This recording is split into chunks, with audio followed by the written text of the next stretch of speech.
মুসলিম বাড়িতে 450 বছর ধরে পূজিত হচ্ছেন জগন্নাথ। একদিকে পুজো চললেও একই বাড়িতে চলে নামাজ। বিভেদের রাজনীতির আবহে এ যেন এক সম্প্রীতির বার্তা।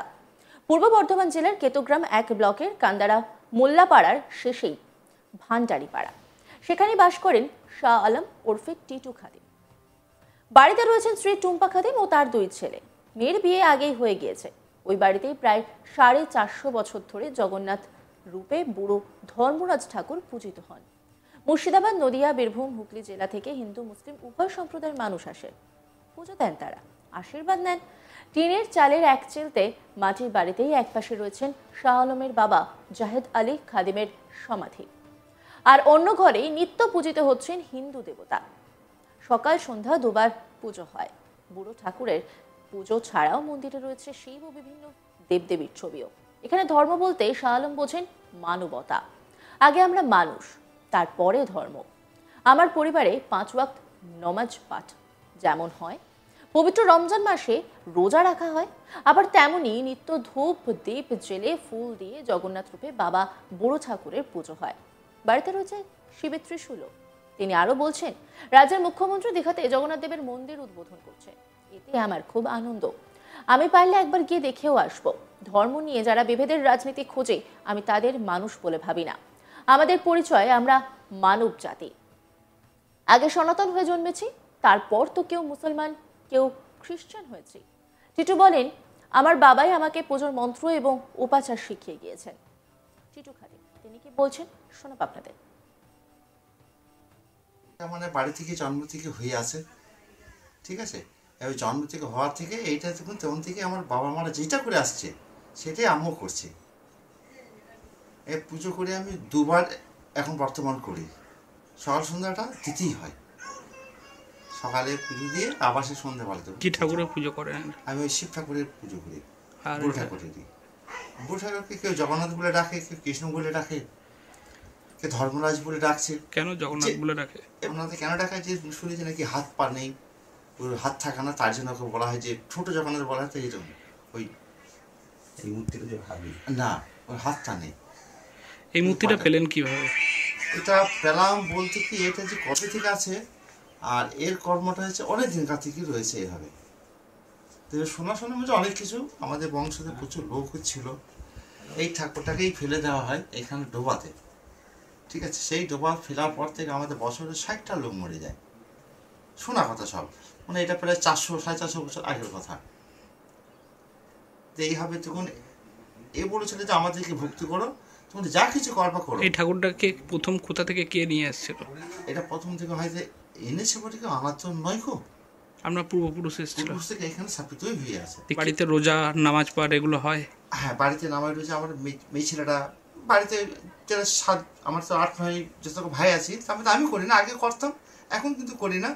বাড়িতে যারা আছে তারা করে, ভাইরা করে। এই একই বাড়িতেই নামাজ হচ্ছে এবং পুজো হচ্ছে। হ্যাঁ, কি বলবেন? একই বাড়িতে করা যাবে, এখানে সব কিছু করা যাবে। যদি এখানে কেউ নামাজ পড়া যাবে, এখানে যদি পুজো পাঠ করে পুজো পাঠও করা যাবে, সেটা করতে হবে। কি নাম আপনার? আমার নাম হচ্ছে টিটু খাদিম। ভালো নামে পরিচিত নাই, ডাক নামে সব কিছুই সব চলে যাচ্ছে।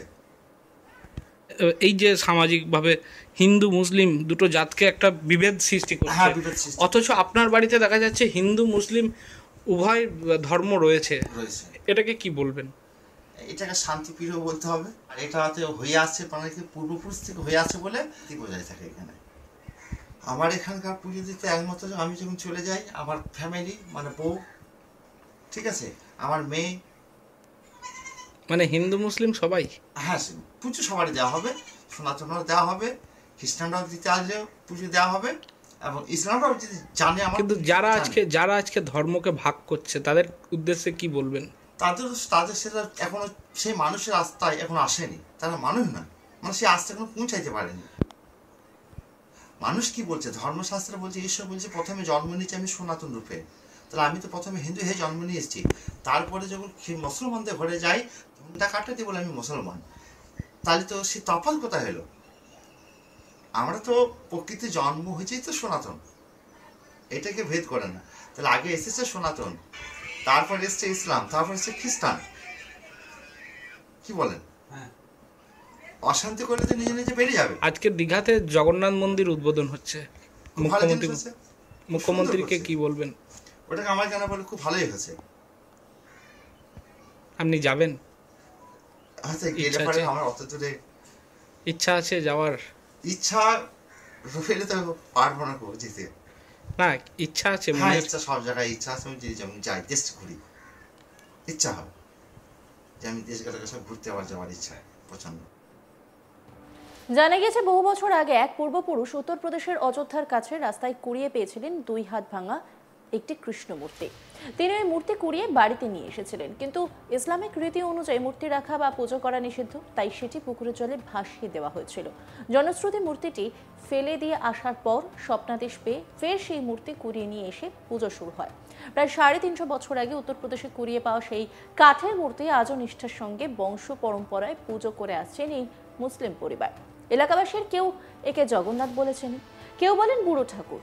বছর 48-এর শাহ খাদিম ওরফে টিটু খাদিমিও এখন কান্দালার বুড়ো ঠাকুর বা জগন্নাথের পূজারী। এখানে বুড়ো ঠাকুর আসলে বাবা ধর্মরাজ, কিন্তু ধর্মরাজের ঘোড়া বিগ্রহ যেটা প্রতিষ্ঠা হয়েছে তার কোনো হাত নেই।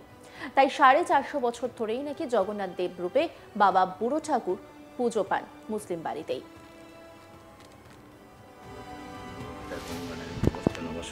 হরে কৃষ্ণ কৃষ্ণ কৃষ্ণ হরে হরে, হরে রাম রাম রাম হরে হরে, সুমিতায় যথা পারে তথা করো, শ্লোক 32 না। জয় গুরু ঠাকুর, তোমার চরণে গ্রহণ করো। টিটু খাদিম তিনি কি বলছেন শোনাবো আপনাদের। মানে বাড়ি থেকে জন্ম থেকে হয়ে আছে, ঠিক আছে, ওই জন্ম থেকে হওয়ার থেকে এইটা দেখুন তেমন থেকে আমার বাবা মারা যেটা করে আসছে সেটাই আমিও করছি। এই পুজো করে আমি 2 বার এখন বর্তমান করি, সকাল সন্ধ্যাটা দিতেই হয়। সকালে পুজো দিয়ে আবার সে সন্ধ্যাবেলা দেবো। কি ঠাকুরের পুজো করেন? আমি ওই শিব ঠাকুরের পুজো করি, আর বুড়ো ঠাকুরেরই। বুড়ো ঠাকুরকে কেউ জগন্নাথ বলে ডাকে, কেউ কৃষ্ণ বলে ডাকে, কেউ ধর্মরাজ বলে ডাকছে। কেন জগন্নাথ বলে ডাকে?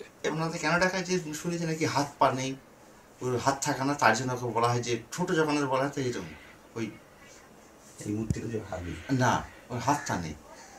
এই মূর্তিটা পেলেন কিভাবে? এটা পেলাম বলতে কি, এটা যে কবে থেকে আছে আর এর কর্মটা হচ্ছে অনেক দিনকার থেকে রয়েছে এভাবে। তো শোনা মধ্যে অনেক কিছু, আমাদের বংশতে প্রচুর লোক ছিল। এই ঠাকুরটাকেই ফেলে দেওয়া হয় এখানে ডোবাতে, ঠিক আছে। সেই ডোবা ফেলার পর থেকে আমাদের বছরে 60টা লোক মরে যায়, শোনা কথা সব। মানে এটা প্রায় 400-450 বছর আগের কথা। তো এইভাবে তখন এ বলেছিল যে আমাদেরকে ভক্তি করো, তুমি যা কিছু করবা করো। এই ঠাকুরটাকে প্রথম কোথা থেকে কে নিয়ে এসেছিল? অন্যান্য খবরের আপডেটের জন্য অবশ্যই নজর রাখুন আজ তাক বাংলার ইউটিউব স্ট্রিমিংয়ে। লাইক, কমেন্ট, শেয়ার এবং সাবস্ক্রাইব করতে ভুলবেন না।